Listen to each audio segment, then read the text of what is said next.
안녕하세요. 오늘도 의사가 못 고치는 환자는 어떻게 하나 제2권 병 못 고치는 의사 엉터리 의료제도 황종국 선생님이 지어주셨습니다. 이분은 울산지방법원 부장판사시고요. 전 부산지방법원 의료전담 재판장이셨다고 합니다.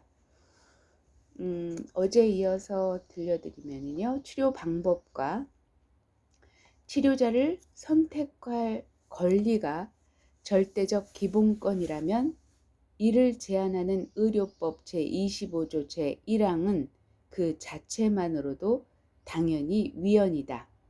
만약 그 조항이 위헌이 되지 않으려면 절대적 기본권이 아니라 상대적 기본권, 즉 다른 더 큰 이익을 위해서는 제한되어도 좋은 기본권이라야 한다.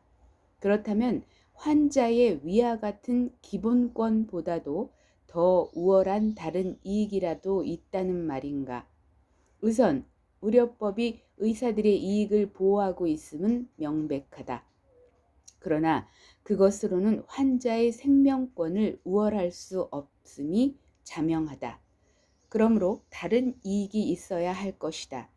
이 점에 관하여 뒤에서 보는 바와 같이 대법원 관례와 헌법재판소 결정은 의사 아닌 자의 의료 행위를 허용하면 위험하다.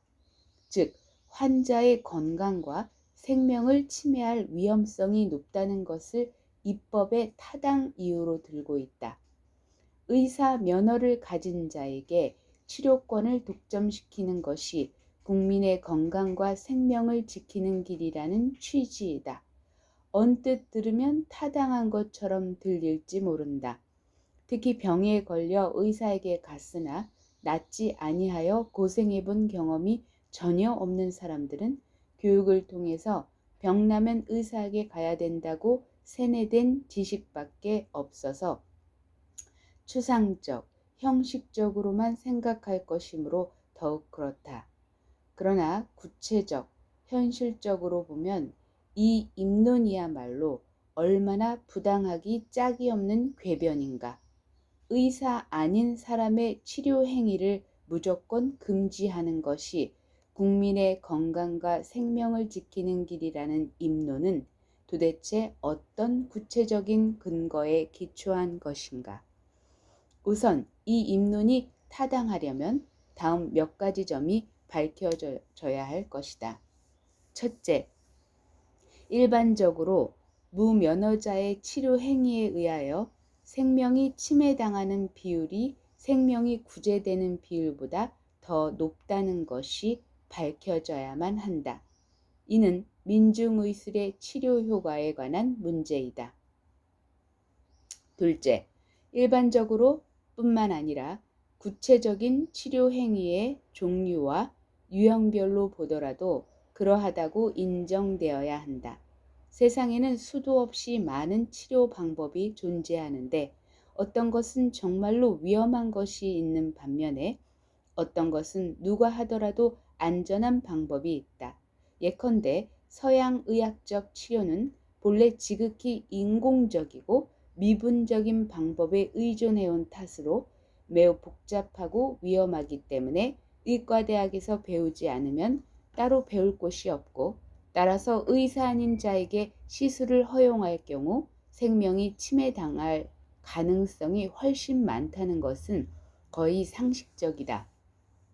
그러나 민중의술은 대부분 자연요법에 가깝고 단순하며 수천 년간 민간에 널리 행해져 오면서 그 효과와 안정성이 경험적으로 충분히 검증된 것이므로 한의과 대학을 나오지 않더라도 어느 정도만 배우면 안전하게 할 수 있는 것이 대부분이다. 그런데도 위험성의 정도가 현저히 다른 의술들을 일률적으로 규제하는 것은 부당하다. 셋째, 환자 개개인이 굳이 무면허자로부터라도 치료를 받고자 원할 경우 이를 금지할 법리적 근거가 무엇인지 밝혀져야 한다.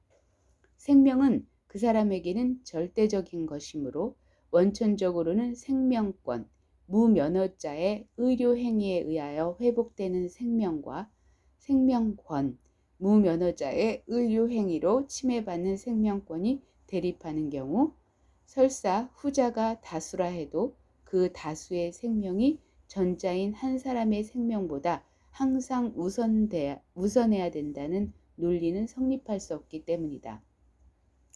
더구나 실제 의료행위의 당면에서 볼 때 후자인 다수의 생명은 일반적, 추상적 생명인데 비해 전자인 한 사람, 실제 치료받는 사람의 생명은 구체적이고 현실적인 생명이다. 뒤이어서 있는데 오늘 여기까지. 벌써 5분이 넘었네요.